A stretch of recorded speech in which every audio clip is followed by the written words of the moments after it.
Hello, this is Saba. I'm gonna be starting to recording the video for the cardiac exam. The first things I wanted to do, I wanted to do the 360 degrees, the whole room. So I'm gonna be started with here. I'm gonna be starting the whole areas. So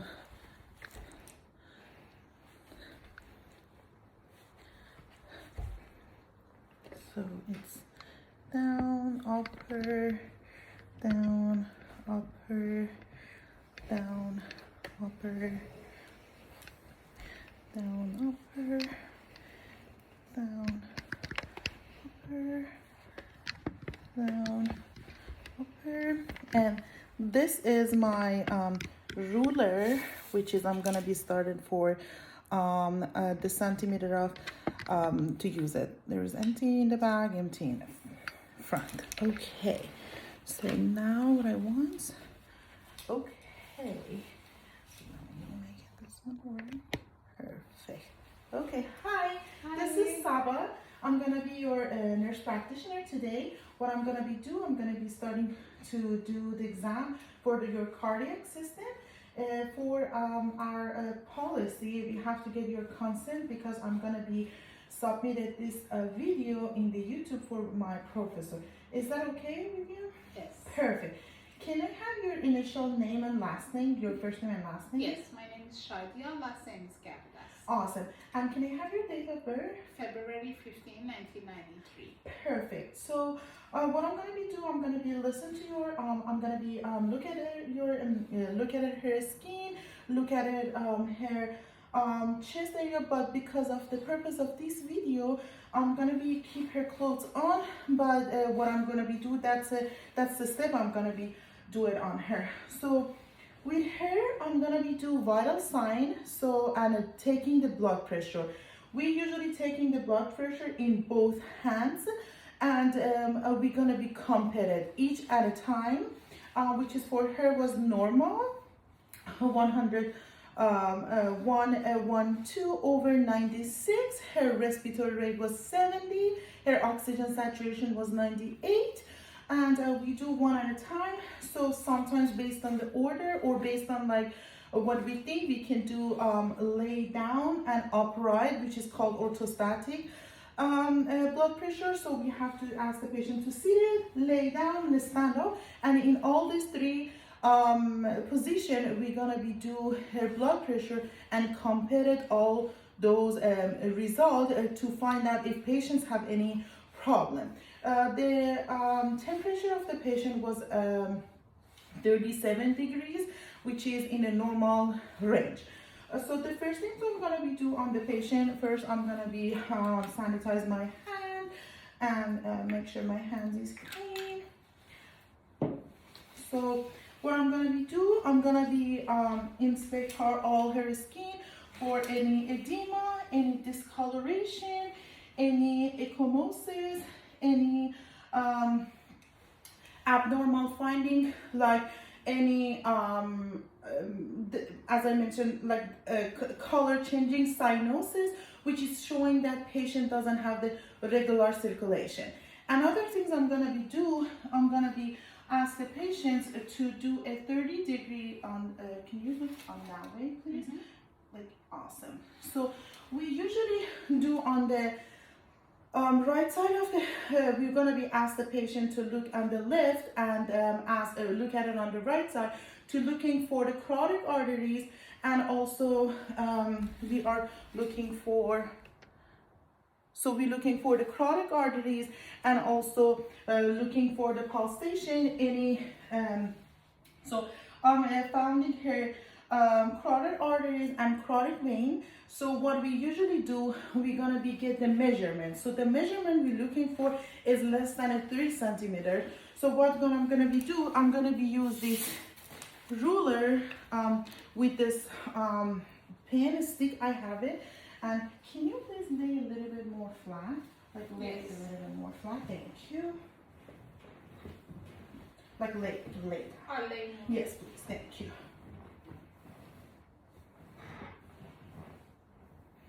Awesome, and look down there for me, please. So I'm gonna be go in this sternum, the top of between the two clavicle. We always see the hole, so I put it this one, and I see a carotid arteries and carotid vein, and I make a what I call centimeters to find out how much is the centimeters for the patients. And here's 2.7, which is the rounding for 3. So since a patient is still look at it on, thank you so much. Since patient is still look at it on that side, I'm looking on her carotid arteries. We usually have to check in both sides, either right side and the left side. So what I'm gonna be do, we're gonna be palpated for the pulsation as well, but we have to make sure on the carotid we cannot do both in the same time. It's cause a dangerous situation for the patient. But I'm gonna be checking one at a time. So when I'm checking it, I can see positive 2 and no. It's around like 70s, and I'm touching and there's no edema, so in the meantime I can also auscultate that area as well. So what we are looking for in the auscultation, we don't want to hear any brooding, any frictions, any gallop, or any abnormal sounding. So I'm going to be use the diaphragm and the bell of my stethoscope to checking on the patient as well. There is no brewing sound, there is no rupture. I still can listen at normal sounding, bound like a regular pulsation, no bounding, no thrill, no rupture sounding. We're gonna be do the same on the other side of the patient, and I'm said one at a time. So after we're done with this one, I'm gonna be check the patient's skin, looking for any edema, with any discoloration, any cyanosis. Also look at the finger of the patient for clubbing, which is the first sign of COPD.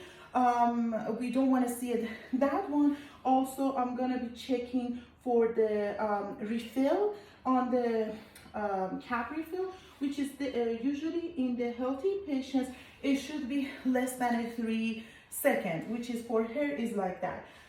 So another thing I'm looking for that, I'm looking on her chest area, so for see any pulsation or palpitation, because sometimes in the patients who are so sick or have a abnormalities, you can feel, you can see the palpation obviously on the seat, which is on her. There is no palpation visually, I can see it. Also, there is no exopectrinum, which is the like a barrel chest, or a sternum coming out, or like a fundal, which is going inside. I cannot see on her sternum, her sternum in a normal midline. And also, I'm touching it for any edema. I cannot see any edema. Another things we always looking, since patients for our video, she's not gonna be removing her clothes, but what we looking, we usually go and sit it on the line and look at it for any aortic palpation, which is obvious. That's not the normal finding we gonna be seeing on the patient. What we looking always, also I'm gonna be palpated. So on my palpation, I cannot feel it, and it's normal, and there is no +2. So, and also when we wanted to listen it, so we can also use the diaphragm and bell of my stethoscope and listen to that area, which is I'm gonna be doing right now.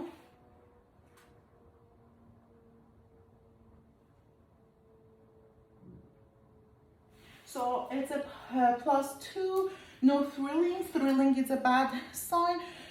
No, you can always sometimes hear the S1 and S2, but S4 and S3 is the abnormal hearing sounds on the patient. Another important things on this area, So if that one is had an edema, it's put the patient dangerous for having the a situation, which is we don't want it to see on the patient. In the meantime, since I'm in this area, so I can also palpate the patient femoral artery. For the femoral artery, we can touch it in the same time palpating and see if we can feel it pulse, and also palpating for any edema or abnormality.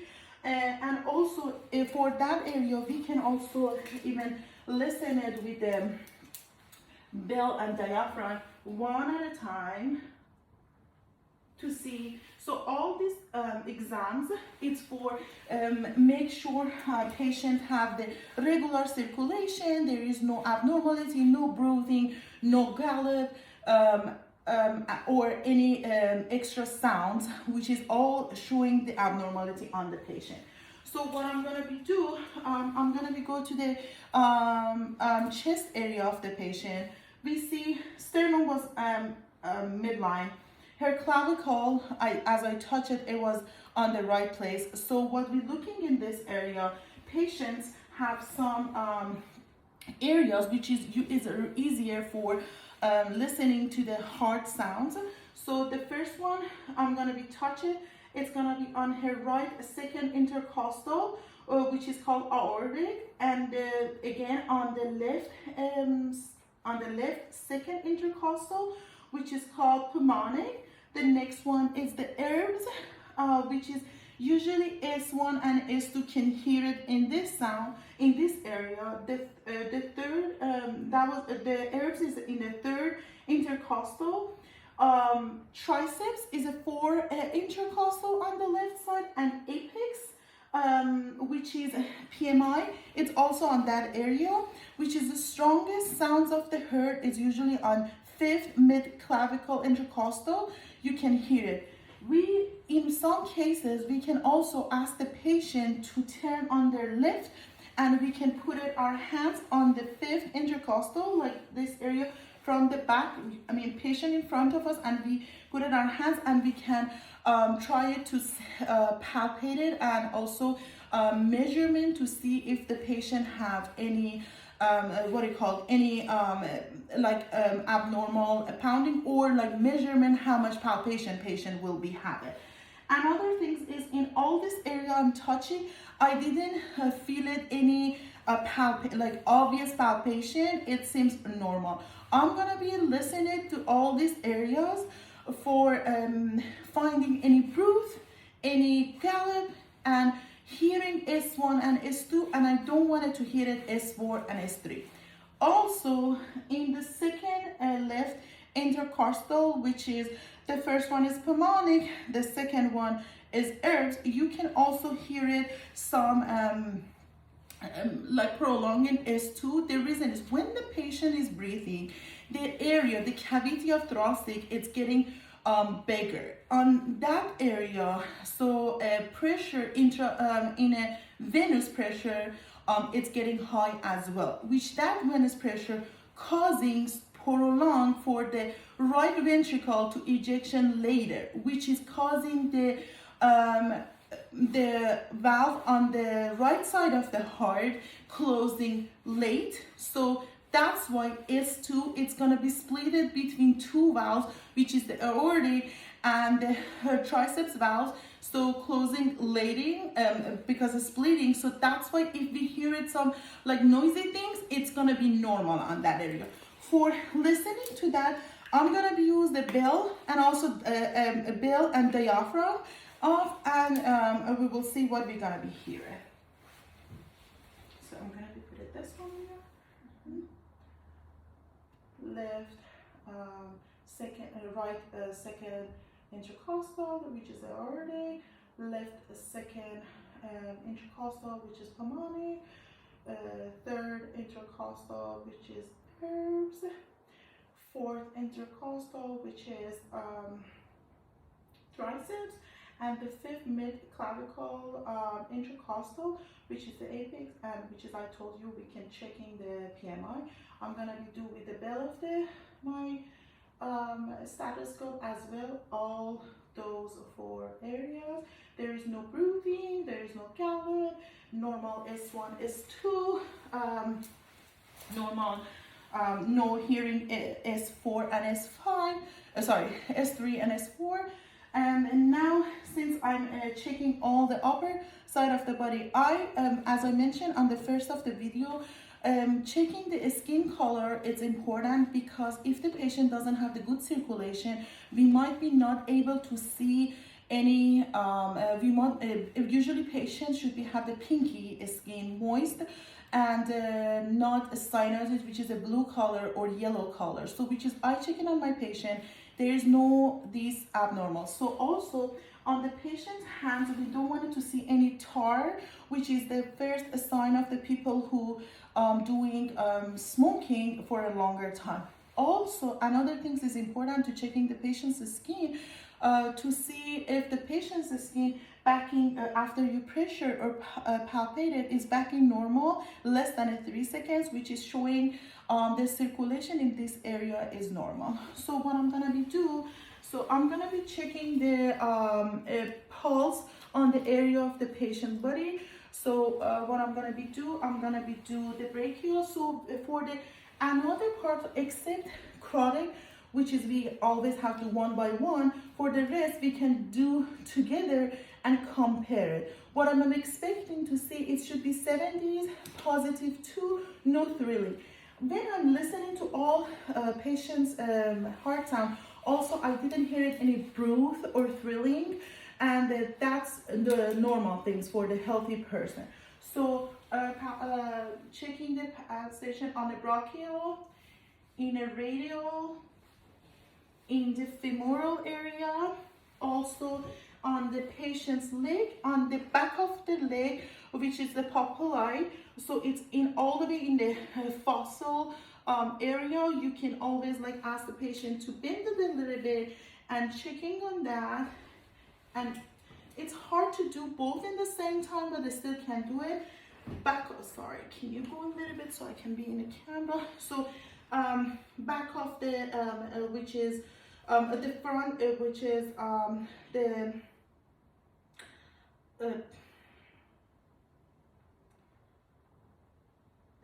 on the top of the top of the feet of the patient, there is an area for checking for the pulse, which is called